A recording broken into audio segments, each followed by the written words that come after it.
Assalatu wassalamu ala rasulillah wa ala alihi wa sahbihi wa mawala amma ba'. Hadirin jamaah zuhur yang mudah-mudahan kita semua sama-sama dimuliakan dan dirahmati Allah Subhanahu wa taala. Amin ya rabbal alamin. Puji dan syukur kita serahkan kehadirat Allah Subhanahu wa taala telah memberikan taufik, hidayah, kesehatan dan kesempatan sehingga kita dapat melaksanakan ibadah siyam, ibadah sholat, yang mana ini merupakan amalan-amalan unggulan sebagaimana yang kita sudah bahas dari ayat 183, dan insyaallah sekarang kita akan masuk kepada pembahasan ayat yang ke-187. Di akhir ayat 187 ini Allah memberikan janji, tetapi bukan di hadapan manusia lagi, di hadapan para malaikat yang mulia. Kalau di ayat 183 Allah menjanjikan di hadapan manusia, la'allakum tattaqun, mudah-mudahan kamu menjadi hamba yang bertakwa, hamba yang takut kepada Allah. Tetapi di ayat 187 setelah dijelaskan beberapa amalan unggulan, mulai dari siyamnya, mulai dari sedekahnya, infaknya, mulai dari bacaan Qur'annya, kemudian termasuk doa. Ya, doa ini termasuk sholat, karena as-sholah wa doa. Ya, sholat itu adalah doa, ya, munajat kita kepada Allah. Dan terakhir di ayat 187 ini, saking hamba itu mau mendekatkan diri kepada Allah, nggak cukup dengan di rumah saja, nggak cukup sebentar saja, malah iktikaf di masjid, ya, 24 jam kali 10. Nah, ini kan nampak kelihatan kesungguhan seorang hamba. Maka orang yang semacam ini Allah tidak mengatakan ini la'allakum tattaqun, tapi la'allahum yattaqun. Wahai malaikatku, kamu dulu mengatakan hamba-hambaku akan bertumpah darah, berperang, ya, saling membunuh. Coba saksikan mereka, 10 hari mereka di rumahku, beriktikaf, bertasbih. Mereka tinggalkan kelezatan mereka, mereka tinggalkan dunia mereka. La'allahum yattaqun. Aku jamin malaikat itu merekalah orang-orang yang benar-benar bertakwa. Kita mau demikian, ya.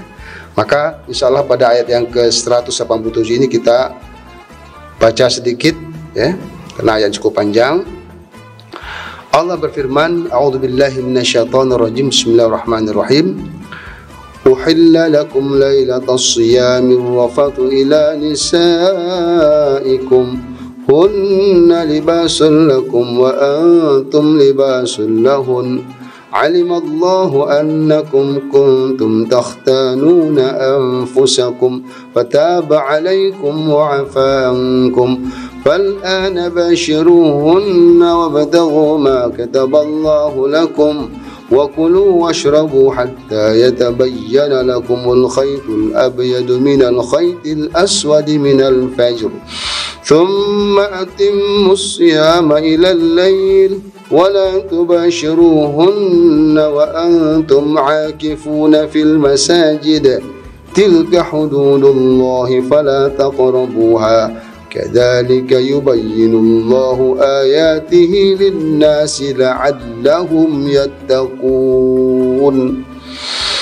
Dihalalkan bagi kamu pada malam-malam puasa, maksudnya malam bulan Ramadan, ar-rafathu ila nisaikum, hubungan, ya, dengan istri-istrimu. Ar-rafas, hunna libasul lakum, mereka para istri adalah pakaian bagi kamu, dan kamu pakaian bagi mereka, saling menutupi, saling melengkapi. Alim Allah, dan Allah mengetahui bahwasanya kamu akan berlaku kesalahan, ya, di malam hari. Kalau masih diharamkan, ini mungkin akan banyak terjadi kasus. Fataba alaikum, maka Allah menerima taubat kamu, wa afa ankum, dan memaafkan yang sudah terjadi, kasus-kasus yang sudah terjadi dimaafkan.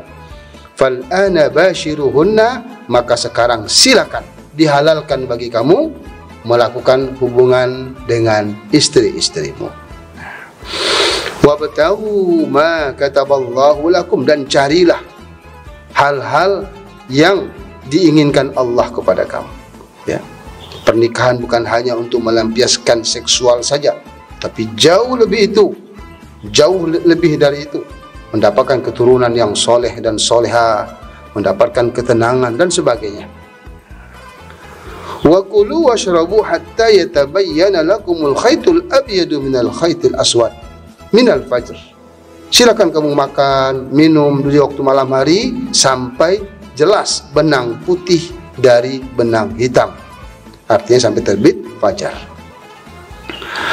Tsumma atimmus syiyam, kemudian sempurnakanlah puasa itu, jaga rawat puasa itu sampai malam, sampai maghrib. Jangan sampai ada yang membatalkan, ya. Jangan sampai ada yang merusak pahalanya. Wala tubashiruhunna wa antum akifuna fil masajid, dan janganlah kamu melakukan hubungan suami istri sementara kamu iktikaf di masjid, masa iktikaf. Ini tentang disyariatkannya iktikaf 10 terakhir di bulan Ramadan. Kalau sebelum 10 terakhir silakan, ya.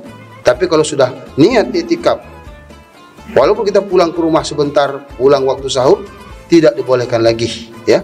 Karena kita dalam posisi i'tikaf. Kita memang betul-betul ingin mendekatkan diri kepada Allah Subhanahu wa taala.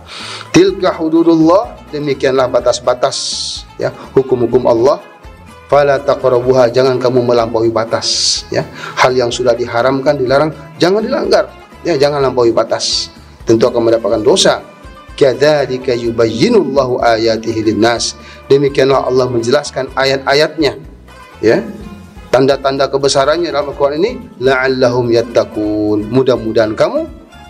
Di sini tidak dikatakan mudah-mudahan kamu, mudah-mudahan mereka, wahai para malaikatku, menjadi hamba yang benar-benar bertakwa. Nah, kita coba sedikit mengulang pembahasan di subuh tadi, ya. Uhilla lakum, dihalalkan bagi kamu.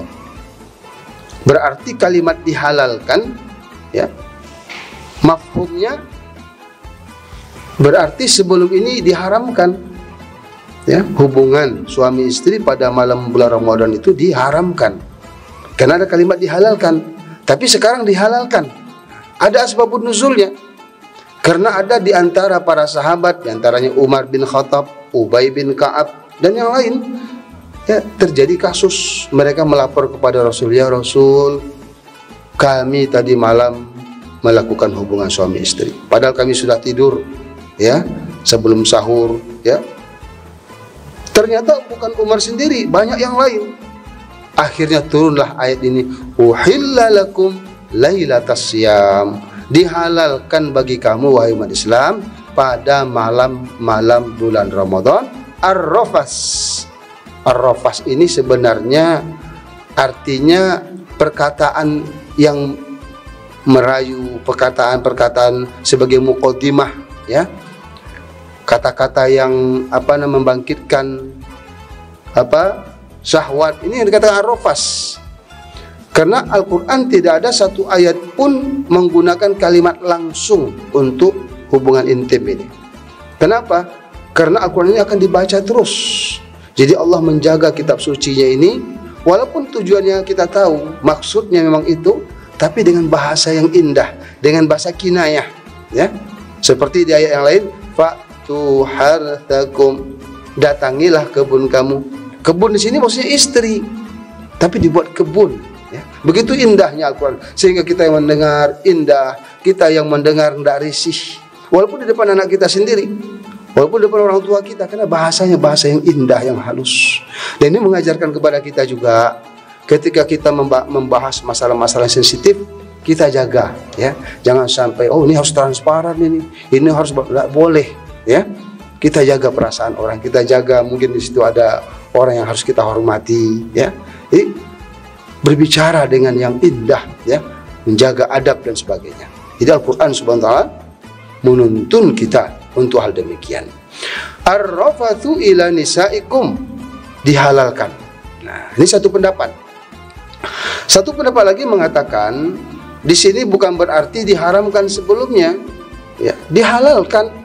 Tidak ada satu ayat pun yang mengharamkan. Cuman ya para sahabat ini beranggapan. Apa anggapan mereka? Mereka menyangka di malam hari kalau mereka melihat orang ahlul kitab, orang Yahudi dan Nasrani, itu kalau sudah tidur nggak boleh lagi makan, nggak boleh lagi hubungan suami istri. Nah, jadi mereka menganggap mereka juga begitu, nggak boleh lagi hubungan suami istri kalau sudah tertidur. Maka anggapan inilah yang mereka merasa bersalah. Maka turun ayat ini, uhilla lakum. Nggak usah khawatir, ya. Walaupun orang-orang sebelum kamu diharamkan bagi mereka, tapi untuk umat Islam dihalalkan. Ini pendapat yang kedua. Tapi pendapat yang pertama ini pendapat yang kuat. Ar-rafathu ila nisaikum. Kalimat ila nisaikum, kepada, seharusnya kan dengan, hubungan dengan istri-istrimu. Tapi di sini hubungan kepada. Di sini arti kepada menuju. Seolah-olah Allah menjelaskan istri kita adalah yang kita maksud, yang kita tuju, ya. Istri itulah yang akan hajat kita, kebutuhan kita. Kita menuju kepada istri karena kita berhajat kepadanya. Ya, wa ja'ala bainakum mawaddatan wa rahmah. Dengan sebab adanya istri akan terciptalah mawaddah, rahmah, sakinah, ketenangan, kebahagiaan, ya. Di sini kalimat ila ini Allah ingin menjelaskan kepada kita, wahai para suami, kalau kamu mau mendapatkan ketenangan, sakinah, ya, ada pada istrimu, bukan pada istri orang lain, ya, bukan pada wanita lain. Nah, jadi kalau wanita yang lain bagaimana? Itu malah mendatangkan bencana, mendatangkan penyakit, ya, mendatangkan malapetaka, kiamat rumah kamu. Kalau kamu cari perempuan yang bukan halal bagimu, ya, kadang di kebun dengar suara orang lewat udah ketakutan, nggak ada ketenangan, ya. Kadang di belakang rumah belakang kandang ayam sebagainya, tidak mendapat ketenangan.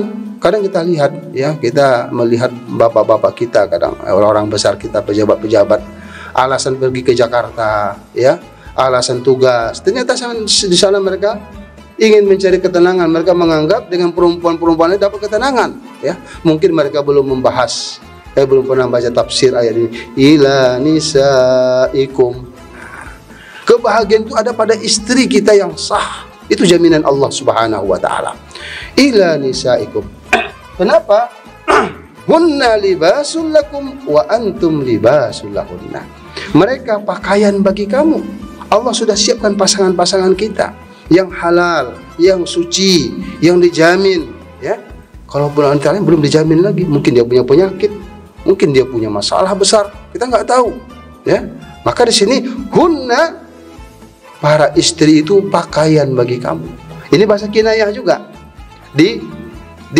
Dikiaskan istri itu seperti pakaian. Kenapa? Kalau kita lihat dalam tubuh kita ini, apa yang paling dekat? Tentu pakaian, ya. Kalau pakaian ini nggak ada lagi jarak dengan kita. Jadi seolah istri itulah yang paling dekat dengan kita. Kalau orang tua kita masih ada batasnya, apalagi mertua kita, apalagi ipar kita, masih jauh jaraknya. Istri nggak ada lagi batas. Maka saling menjaga mereka, saling menghargai. Hunna libasul lakum. Jadi kalau ada suami istri yang saling berjauhan, ini bukan suami istri namanya. Itu sama dengan pakaian dalam lemari, ya. Nah, seharusnya suami istri itu saling, ya, saling membaur, saling berbagi, saling menutupi, ya, karena dia merupakan pakaian, ya. Pakaian itu untuk menutup aurat. Jadi suami menutup kelemahan istrinya, dan begitu juga istri menutupi kelemahan suaminya. Karena di dunia ini nggak ada yang sempurna, ya. Kalau mau mencari wanita yang sempurna nanti di surga, bidadari, ya. Itu pun kalau istri kita masuk surga mengalahkan seluruh bidadari, menjadi sayyidatul hurul ain, ketua seluruh bidadari, ya, kecantikannya melebihi dari bidadari. Nah, maka bersyukur kita mendapatkan istri yang solehah, yang menutup aib suaminya, yang menyempurnakan kekurangan suaminya. Hunna libasul lakum wa antum libasul lahunna. Pertama, dia sebagai pakaian karena dia yang paling dekat. Yang kedua, dia menutupi. Wa antum libasul lahunna. Alimallahu annakum kuntum takhtanuna anfusakum. Dan Allah mengetahui bahwasanya kamu manusia ini, ya, fitrah manusia itu akan membuat kesalahan nanti.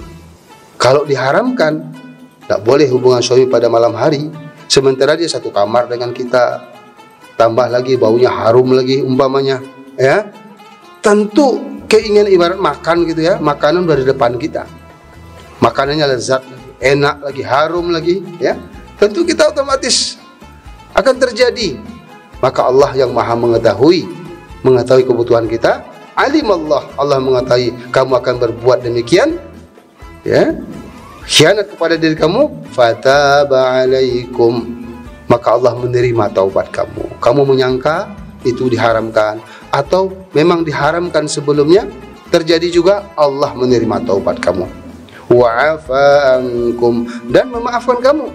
Diterima taubat kita dan dimaafkan. Fal'ana bashiruhunna, maka sekarang silakanlah, ya, tidak ada masalah melakukan hubungan suami istri pada malam hari. Wabtaghu ma kataballahu lakum. Ini akan kita bahas nanti pada pertemuan akan datang, ya. Tujuan pernikahan itu apa-apa saja, pertujuan sangat mulia sekali, ya, sehingga keluarga kita itu menjadi keluarga bukan hanya untuk melampiaskan kebutuhan biologis saja, tapi lebih dari itu. Allah nanti akan kita jelaskan pada pembahasan yang akan datang. Terima kasih atas segala perhatian. Mohon maaf atas segala kekurangan. Aqulu qauli hadza wa astaghfirullah li wa lakum. Assalamualaikum warahmatullahi wabarakatuh.